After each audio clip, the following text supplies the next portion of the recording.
So, yan. Good morning! Aling Chindera Vlogs here. So, sa video ito, magluluto si Aling Chindera ng ginataang kalabasa with sitaw and pork belly. So, at ito ang ating mga kakailanganin. Gagamit ako ng 2 siling mahaba.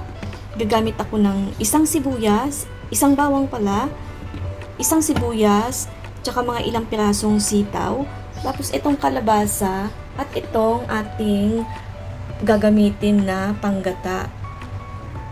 So dito gagawin natin, lagyan natin ng 1 tasang tubig. Tapos ang kailangan lang ay piga-pigain natin ito para lumabas ang kanyang katas.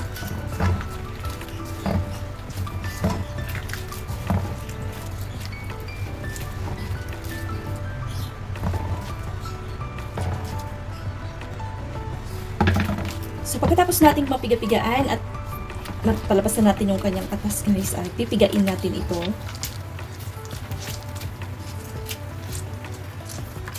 Kailangan sa pagpiga dito, guys, ay dapat malakas ang grip ng iyong braso.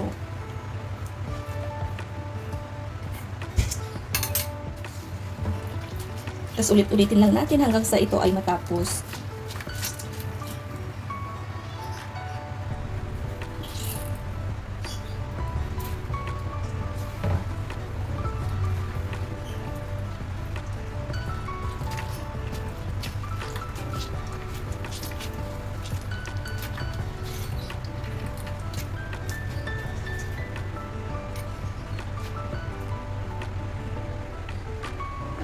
Tapos sasalain natin ito.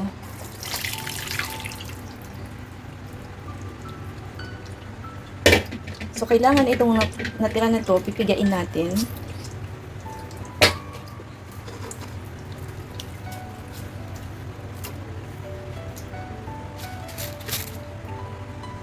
So ayan, pigain lang natin hanggang sa ito ay maubos. So ayan na nga yung ating kakanggata na sinala natin kanina.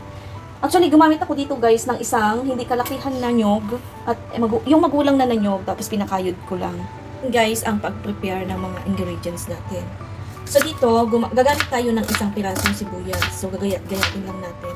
Sa paggagayat, guys, kahit anong style yan, basta ang importante ay magayat natin. Then ito naman yung ating bawang. Pwede nating ubusin ito, pwede namang hindi.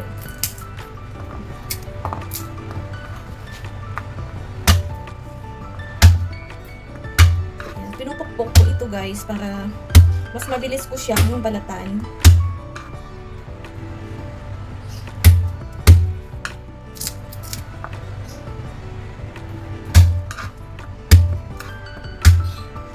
O, diba? Hindi ko na ganito lang, oh. Babalatan natin siya ngayon na isa-isa. Yan, diba? Ang bilis lang niyang balatan.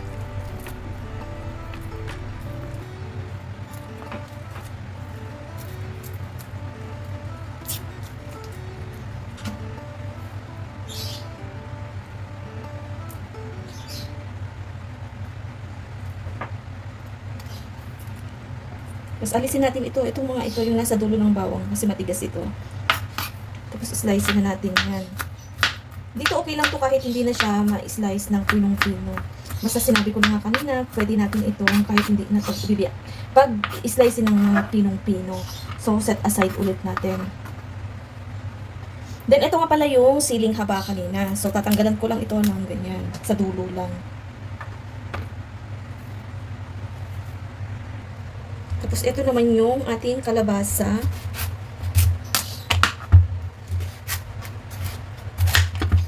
So dito kailangan natin konting pag-iingat, guys, kasi itong kalabasa ay madulas. So yan, pwede tayong gumamit ito ng pang balat ng to. Binili ko to sa Shopee. Actually mahirap siyang gamitin kapag dito na sa kalabasa. Gawa nga ng matigas. See? Ay, hindi tayo expert dito. Hindi tayo expert sa pagbabalat ng ng kalabasa gamit ng ating peeler. Matigas kasi, guys, sa totoo lang. So ayan. Ganyan lang, paulit-ulit lang natin itong gawin hanggang sa maubos natin.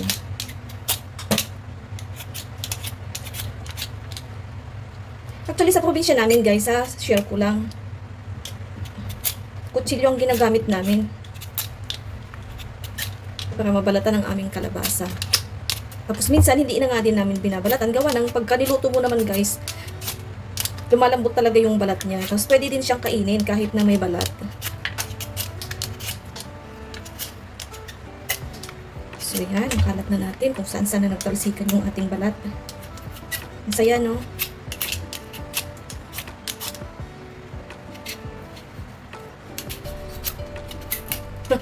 Mukhang masisiya ko yata to, guys.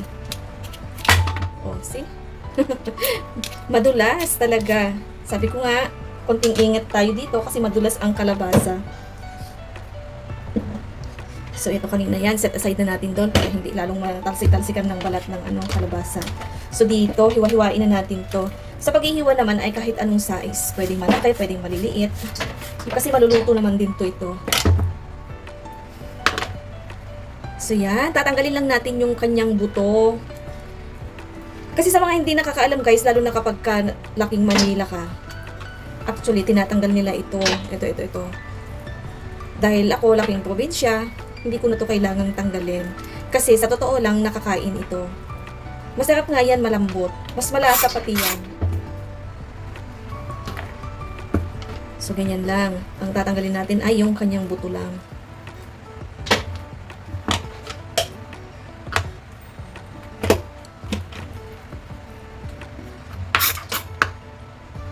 Tapos putol-putulin na natin.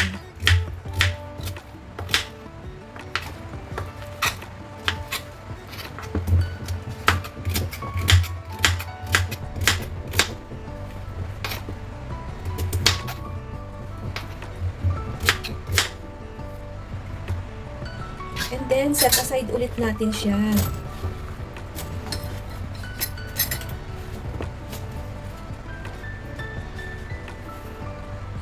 Tapos, ito na din yung ating sitaw.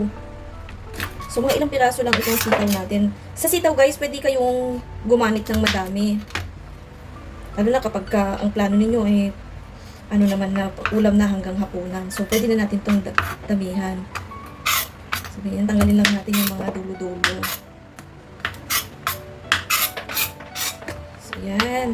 Saka natin to putol-putulin. O, diba? Discarding ina to. Discarding ina. So, set aside na. So, yan lang, guys, ang ating mga ingredients sa ating lulutuin. Tapos, hugasan na natin. So, ito, nakalagay na nga siya sa salaan. So, tingnan mo, guys, medyo napalaki ang ating hiwa. Pwede mo naman itong paliitan. So, ito, hugasan lang. So, yun nga, dali ba? Ang bilis lang. So, yan, aangatin lang natin. So, ito na ang ating gulay. Nalinis na natin. So, ayan, mag-umpisa na tayong magluto. Ayan, ang ating gagamitin na kawali.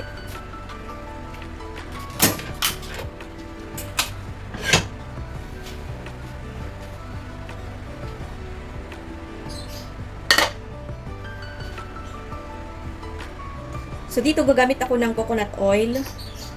Kahit anong klaseng coconut oil, kahit anong brand.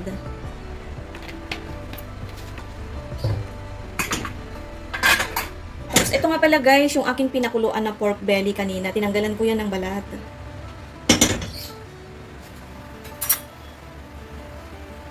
So, ako, pagka nagigisa ako, kahit anong lulutuin ko, inuuna ko palagi ang sibuyas. Ganyan. So, halo-halo lang.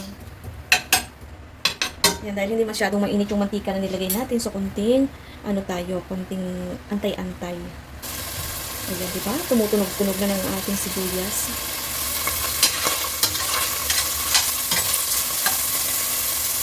Ngayon, isunod na natin ang ating bawang.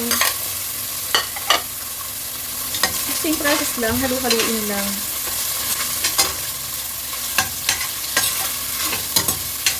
Ngayon naman, guys, ilalagay ko na yung ating pinakuluan na pork belly.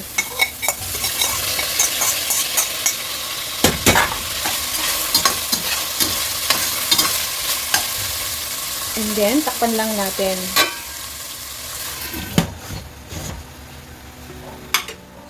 So, antayin natin yan, guys, na mag golden brown yung pork. Sa mga hindi pa nakapag-subscribe sa aking channel, please like, comment, and subscribe.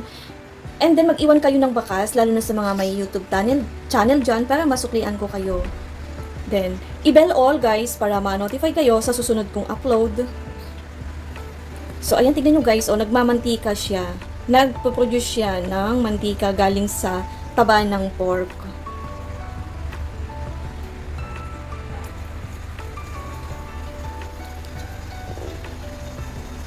So, ayan. Ang bangunan niya. So, ayan guys. Unti-unti na siya nagbo-brown.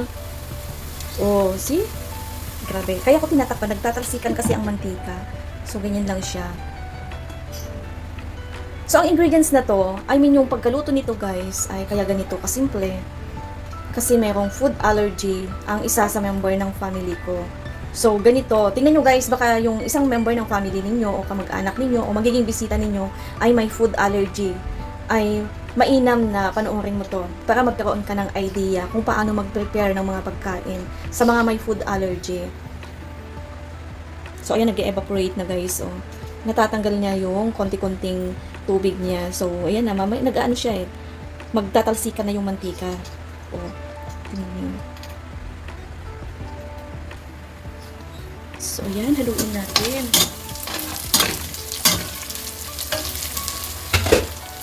Ayan, pwede na tayong maglagay ng iba nating gulay. So, ayan na guys. So, pwede na. So, maglalagay ulit ako ng kaunting garlic powder. Maglalagay ako ng white na pepper. Pwede dito yung ground na pepper. Yung kulay black. Pwede. Tapos, ilalagay na natin ang ating gulay.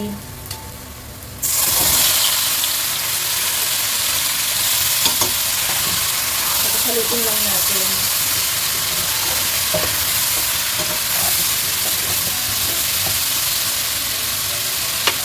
Tapos, maglalagay tayo ng isang kutsarang asin.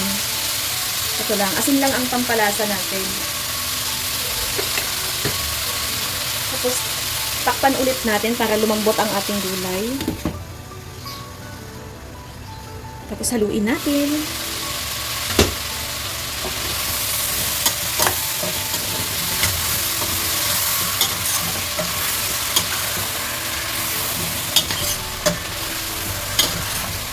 Ang bangunan niya, sobrang nakakatakamigang. Tapos ilalagay ko na dito yung siling haba.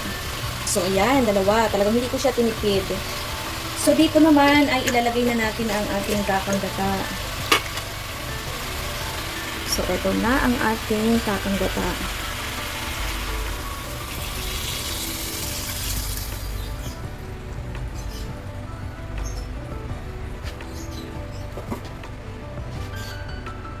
So, yan. Ang ganda na ng kulay niya, no? Grabe, ang sarap na niya tignan.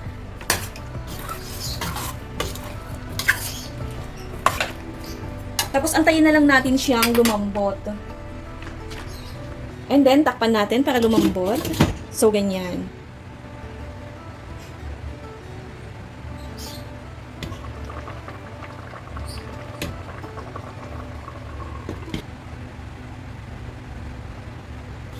So, oras na para buksan natin ang ating kaldero. So, ito na yung ating nilulutong ginataang kalabasa na may halong sitaw. So, ito na. Look, guys. Pwede na to. Okay na to. So, titikman na natin. I-judge natin ang ating niluto kung tama na ba yung ating panlasa. Perfect. Ang sarap niya, grabe.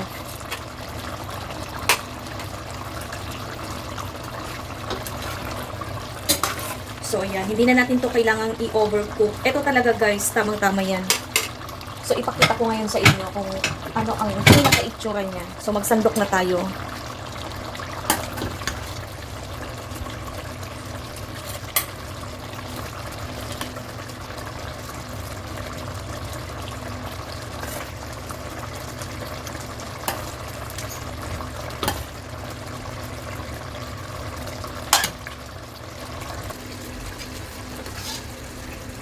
ito, lagyan na natin ng pinaka-sauce niya, sabaw. So, look guys, so, napakasarap ang init pa nito.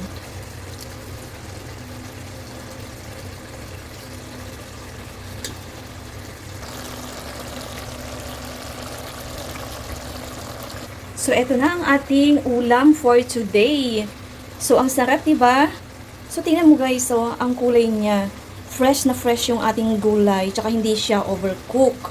So, yung ating kalabasa ay buo pa. So, yun lang guys. Sa mga hindi pa nakapag-subscribe ulit sa aking YouTube channel, please like, comment, and subscribe. Then, paki-bell all guys para ma-notified ka sa susunod kong upload. Then, gusto ko lang din magpasalamat guys sa mga nanonood sa aking YouTube channel, sa aking mga videos, sa mga bago kong subscribers, sa mga datihang kaibigan. Sana hindi kayo magsawa sa panonood. At saka, panoorin nyo guys yung aking ibang video katulad ng mga pagtitinda ko, yung pagsusumba ko, si Patch na aming alaga, at saka yung mga ibon naming mga lovebirds, si Kani, si Yaki. So, ayun lang guys. Hanggang sa muli!